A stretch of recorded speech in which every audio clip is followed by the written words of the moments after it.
Olá a todos, bem-vindos ao meu canal. De regresso então para mais um vídeo este sobre a disciplina de Matemática A do 10º ano, o tema da Geometria Analítica 1, mais concretamente trabalhando aqui o conceito de elipse.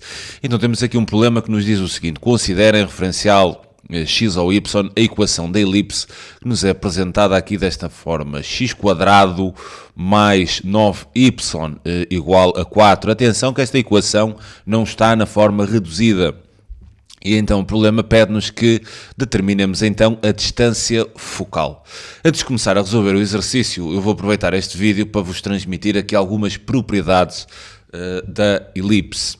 Então, quer dizer, eu apresentei assim aqui um exemplo da elipse que obviamente ficará enquadrado com esta equação que me é aqui descrita, porque as elipses podem ser assim como vocês estão aqui a visualizar, ou seja, gordas e baixinhas, não é?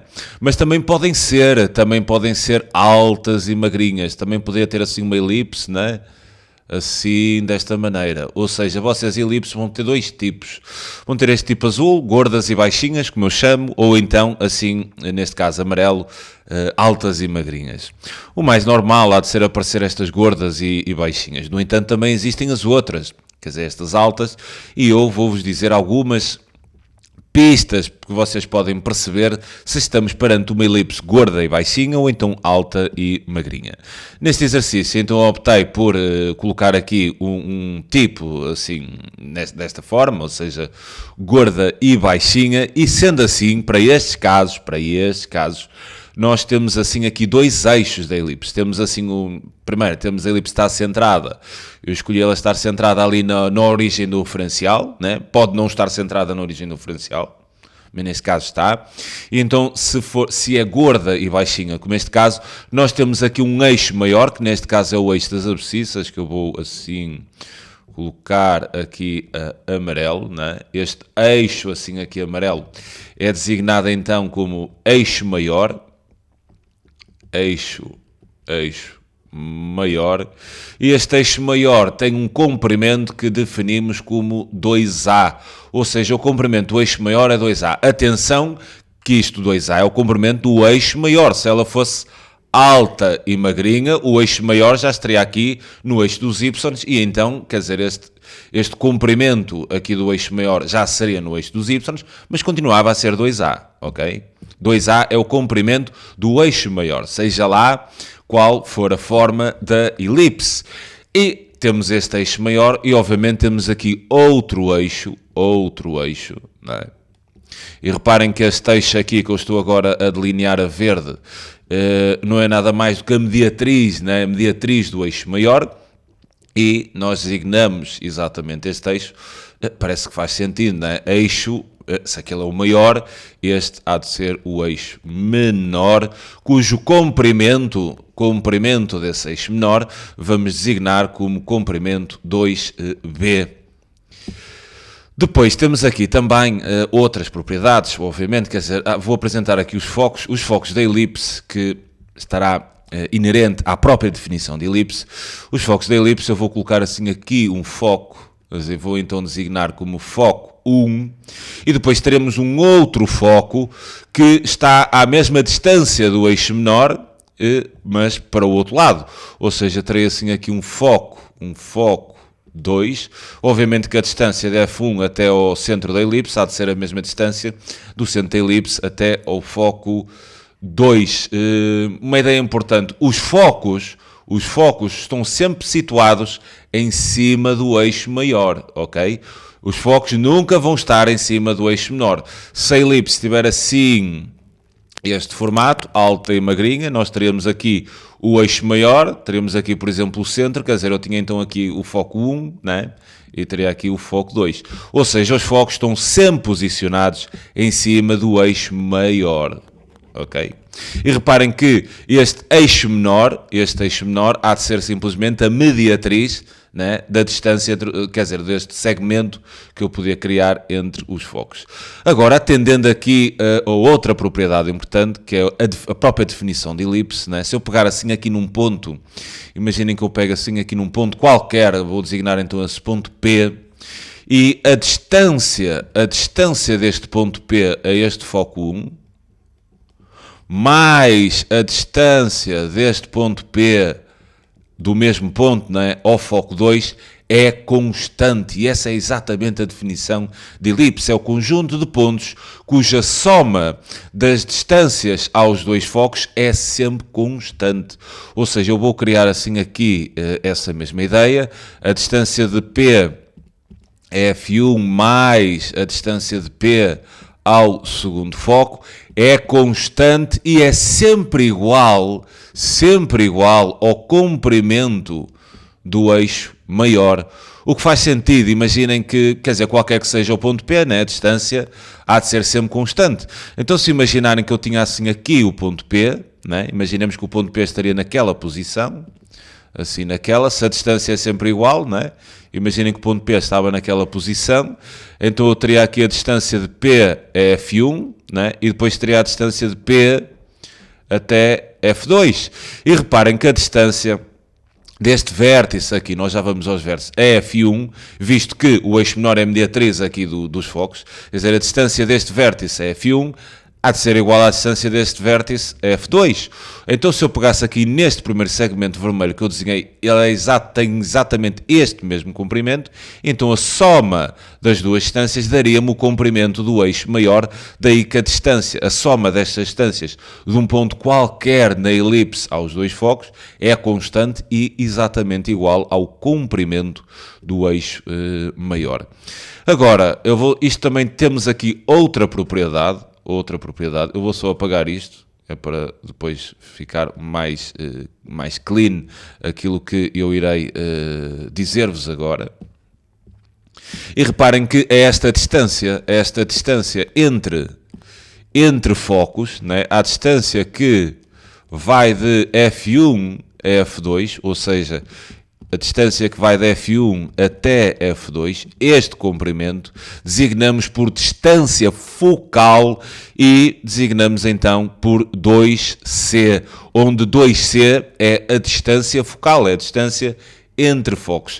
Agora reparem aqui numa propriedade extremamente importante. Imaginem que eu colocaria assim aqui um ponto P, né? Aqui assim neste vértice. Então eu podia unir este ponto P a F1, e também unir este ponto P a F2. E como sei que esta distância é constante e igual a 2A, e como sei ainda que o eixo menor é a mediatriz deste segmento que une os dois focos, o que quer dizer que este triângulo criado é um triângulo isósceles. E se essa soma destas duas distâncias é igual a 2A, e se este triângulo é isósceles, isto então quer dizer que a distância nesta posição, e só nesta posição, de P a F1 vai ser igual a A, porque esta distância de P a F2 também seria A, né? E a soma há de continuar a dar 2A. Agora, imaginem o seguinte, quer dizer, eu vou pegar e vou criar assim aqui este triângulo retângulo. Vou definir assim aqui este triângulo retângulo, que eu estou a designar aqui a branco, quer dizer, ele é retângulo e, se é retângulo, eu poderei aplicar o teorema de Pitágoras. Mas agora reparem nisto, quer dizer, a hipotenusa vai ser este comprimento A, que é a metade do eixo maior. E qual vai ser o comprimento aqui da origem da elipse, ou seja, do centro da elipse, até ao foco 1? Bem, se os focos estão à mesma distância do centro e se a distância focal é 2C, quer dizer, é lógico que do centro até este foco é metade de 2C. E metade de 2C é exatamente C.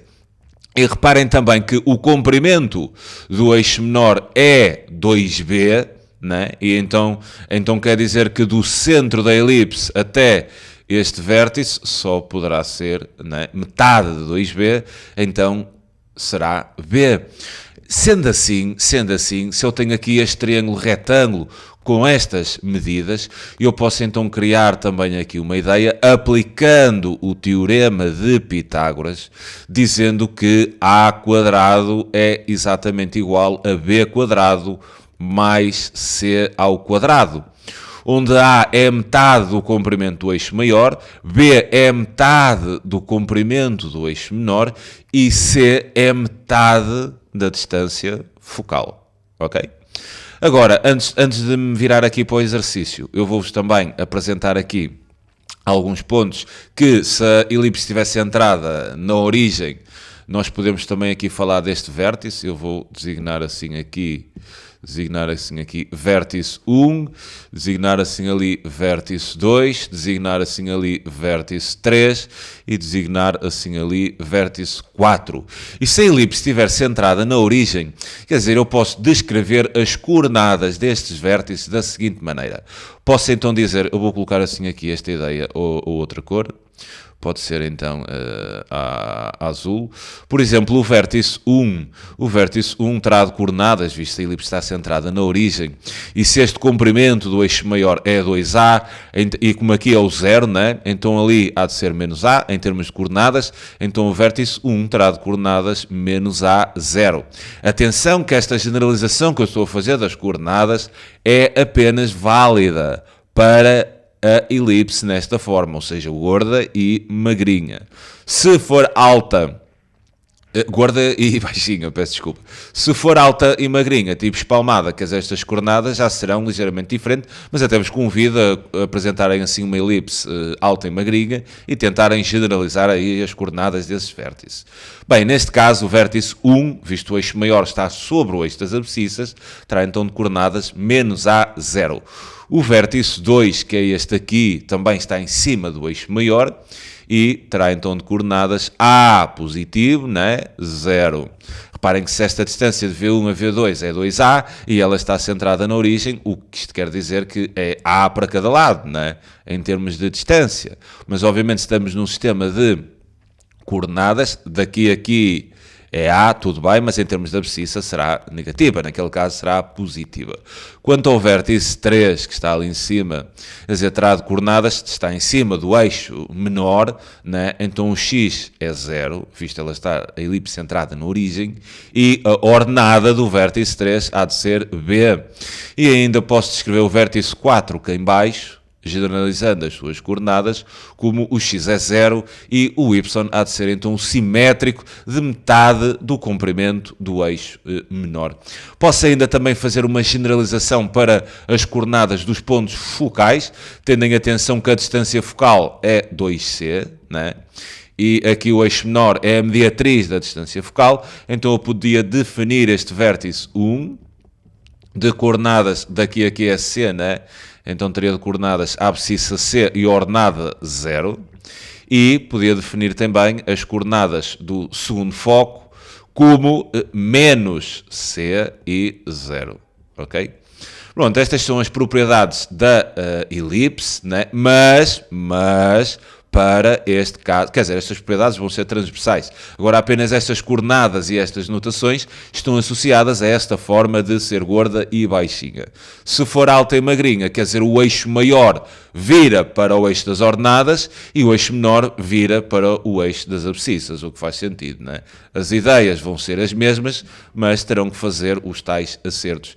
Neste caso aqui já teria, se ela fosse alta e magrinha, aqui seria então o eixo maior de comprimento 2A, por exemplo, este vértice aqui já teria de coordenadas 0A, vão perceber a ideia, né? E o eixo menor estaria em cima do eixo das abscissas, né? Que teria de comprimento 2B, e os focos estariam então situados sempre em cima do eixo maior, teria então ali F1 e F2, ok?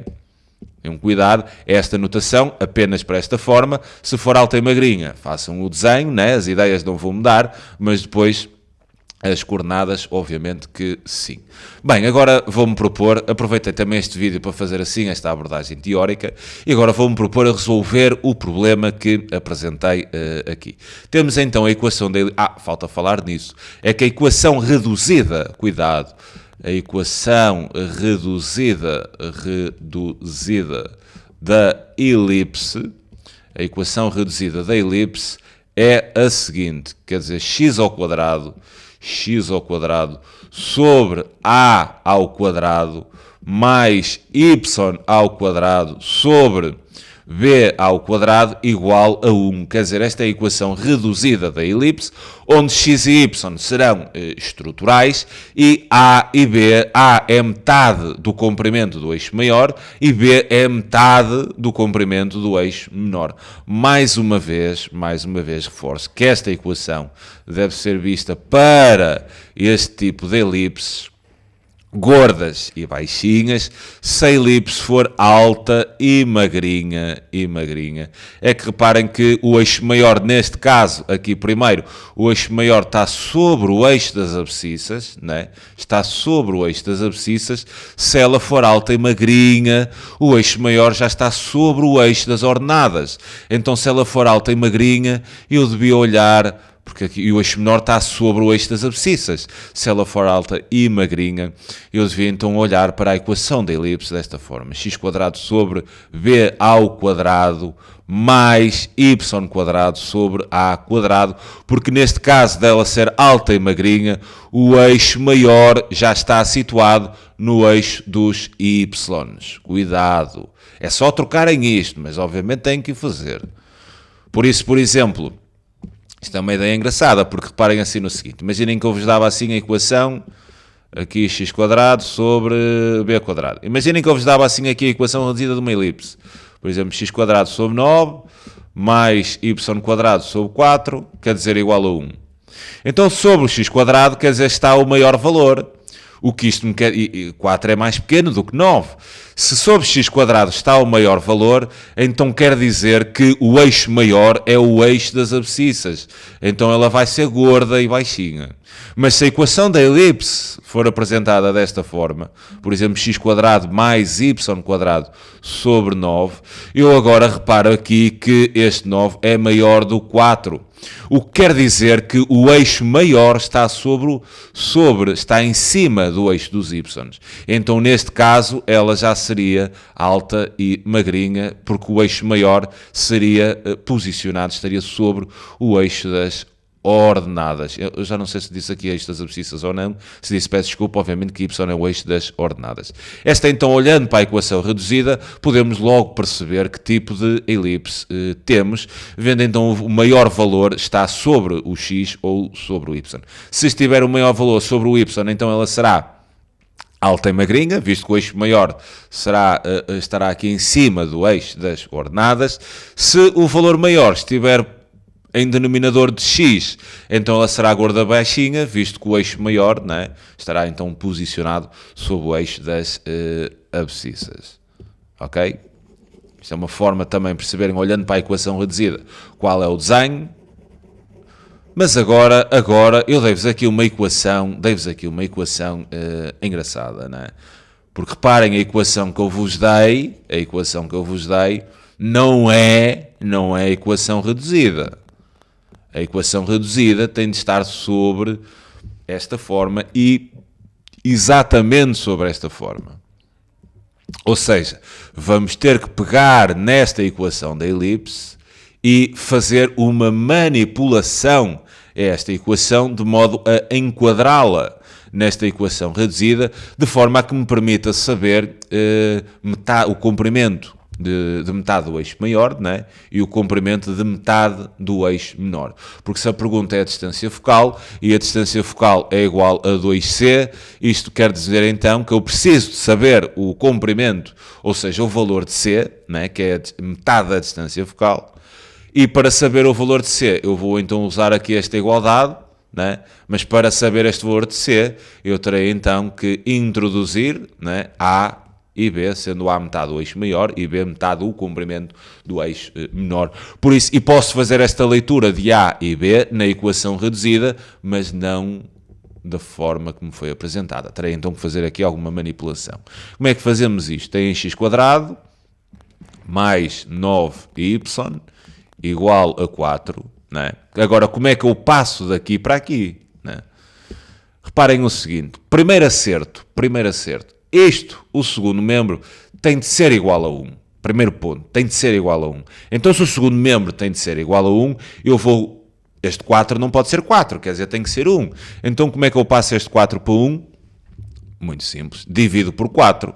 Mas eu neste momento alterei a expressão, eu não posso fazê-lo, não é? Mas então vou dividir todos por 4. E então se dividir todos por 4, está tudo bem, não muda nada. Se eu tiver que 6 mais 2 é igual a 8, isto é verdade, obviamente. Se eu dividir toda a gente, por exemplo, pela mesma quantidade, por 2, eu continuo a obter uma verdade, 6 mais 2 era igual a 8, e aqui 6 sobre 2, que é 3, mais 1, que é 4, é igual a metade de 8, que é igual a 4. Ou seja, se eu dividir todos os termos pela mesma quantidade, está tudo bem, não alterei nada. E então assim, fazendo esta primeira divisão, eu vou então assim aqui obter x² sobre 4, mais 9y², quer dizer, falta ali o quadrado, sobre 4 também, igual a 1, certo? Quer dizer, o 1 já está manipulado. Agora, tenho outro problema. Tenho aqui outro problema. Qual é o outro problema que eu tenho? É que este x² e este y² têm de ser unitários e positivos, ou seja, eu não posso ter 9y². Eu, para fazer esta leitura da equação reduzida, este x² e y² têm de ser unitários, ou seja, tem que ser 1x² e tem que ser 1y². Não pode ser 2x², não pode ser 3x², não pode ser 5y², não pode ser 9y². Então tenho que fazer este acerto. Como é que eu passo este 9 para 1, sem mudar o valor? Reparem no seguinte, imaginem que eu tinha assim aqui uma fração do tipo, sei lá, 8, eu estou para 8, 8 e 4, tinha assim 8 quartos, 8 quartos é igual a quanto? Quer dizer, toda a gente sabe que é igual a 2, Mas agora reparem o seguinte, eu posso chegar aqui ao 8, e dividir o 8 por 2, se também dividir o 4 por 2. E reparem que 8, metade de 8 é 4, metade de 4 seria 2, e 4 a dividir por 2 continua a dar 2, ou seja, não alterei nada. Ou seja, se eu quiser mexer no numerador, basta que o divida por uma quantidade, o numerador e também o denominador. Desta forma, não altero nada. Outra vez fugiu ali o quadrado. Então, reparem, se eu tenho aqui 9y² e quero ter 1, basta então que divida o 9 por 9. Desde que também faça a mesma coisa ao 4. Desta maneira não alterei nada. Por isso, generalizando esta ideia, sempre que na equação vocês tiverem que fazer um acerto deste tipo, ou seja, sempre que tiverem é um bocado estranho, por causa do A do eixo maior. Mas imaginem que tinham algo deste género. Por exemplo, tx², onde é um número, percebem? Sobre a². E vocês têm que se livrar daquele t, seja lá o número que for. É simples, quer dizer, dividem o numerador por t e dividem também o denominador por t. Dessa forma, não há problema nenhum. Ou seja, se tivessem 5x² sobre 3, dividem em cima por 5 e dividem o denominador por 5 também. Dessa forma, apanham logo 1x², que é necessário para fazer a leitura da equação reduzida. Tenham atenção a estes pormenores de manipulação. Sendo assim, isto está agora na forma pretendida de equação reduzida. Ou seja, vou escrever assim aqui, isto é a mesma coisa que ter x² sobre 4, igual, reparem, 9 sobre 9 dá 1, peço desculpa, não igual, mas mais. 9 sobre 9 daria então 1, então mais, e então teria aqui y² sobre 4 nonos, assim, igual a 1. Desta forma, então, ok, já tenho a equação reduzida da elipse, tenho mesmo que ter esta forma, e sendo assim já consigo extrair quer o valor de A, quer o valor de B, mas só colocando nesta forma, nunca ali. Okay? Se vos aparecer algo desta maneira, terão de fazer esta manipulação que eu fiz, primeiro fazendo aparecer o 1, caso não tenham, dividindo toda a gente, todos os termos pela quantidade que têm no segundo membro, e depois, se tiverem ali x e y não unitários, eu agora reparei que aqui na equação, quer dizer, faltava ali o quadrado, peço desculpa por isso, né? A equação da elipse tem de ter ali o quadrado, obviamente. Se depois não tiverem x² e y² unitários, dividam, né? por o coeficiente, neste caso de y², o numerador e o denominador, e isto fica automaticamente na equação reduzida da elipse. Agora, se eu quiser saber o valor de A, cuidado, é que aqui eu tenho A ao quadrado. Se eu quiser saber A, se isto é A ao quadrado, né? Se A ao quadrado é igual a 4, é fácil perceber que A será simplesmente a raiz quadrada de 4, ou seja, A é igual a 2. Se B ao quadrado, né? B ao quadrado é igual a 4 nonos, e reparem, olhando para aqui, o 4 é maior, então quer dizer que temos, o 4 é maior que 4 nonos, então o eixo maior está sobre o eixo das abscissas, né? Porque já falamos desta ideia há pouco. Se B quadrado é igual a 4 nonos, então B será simplesmente igual à raiz quadrada de 4 nonos, o que será simplesmente igual à raiz de 4 sobre a raiz de 9, ou seja, 2 terços. Se eu agora, o exercício me pede a distância focal, que é 2C, eu vou trabalhar esta propriedade das elipses. Não é? Se eu sei que A quadrado é igual a B quadrado mais C ao quadrado, e sei que A é igual a 2 e B é igual a 2 terços, se não estou em erro, exato, então eu com esta propriedade vou determinar metade, né? O valor de C, que é metade da distância focal. Se me pedem a distância focal, depois multiplicarei esse valor por 2. Vou então aqui aplicar esta ideia, e então A quadrado seria 4, igual a B quadrado, que seria 2 terços, né? 2 terços ao quadrado, mais C quadrado. Isto agora é uma questão de cálculo. Terei então 4 igual a 2 terços ao quadrado dá 4 nonos, mais C ao quadrado. Isto agora, teremos então que C quadrado é igual a 4 menos 4 nonos, né? Reduzem ao mesmo denominador, multiplicando esta fração, numerador e denominador, por 9. Vão ter então que C quadrado é igual a 9 vezes 4 é 36, né? 36, não, duplicam duas vezes, 18, 36, sobre 9, menos 4 nonos, o que será ainda equivalente a dizer que C quadrado é igual a 36 menos 4 a dar 32 sobre 9, o que ainda podemos então dizer que C vai ser igual à raiz quadrada, mais ou menos, mas obviamente estamos a falar de distâncias que são positivas, 32 sobre 9. Posso então aplicar a propriedade dos radicais, que a raiz da divisão é a divisão das raízes, não é? O quociente das raízes posso passar a raiz para o numerador e para o denominador, obteria então raiz de 32 sobre raiz de 9, que era 3.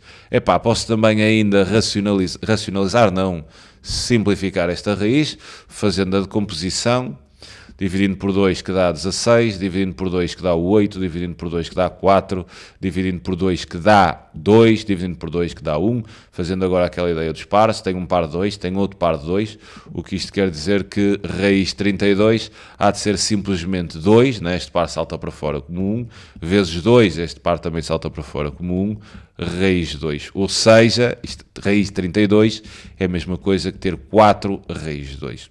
Sendo assim, metade da distância focal é 4 raiz de 2 sobre 3, né? Então agora se me pedem a distância focal vai ser a distância de um foco ao outro, né?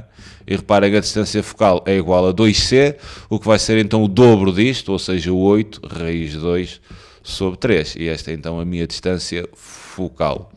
Fico-me então por aqui neste vídeo da elipse, espero que tenham percebido estas ideias-chave. É sempre um prazer enorme poder ajudar. Um grande abraço a todos. Tchauzinho.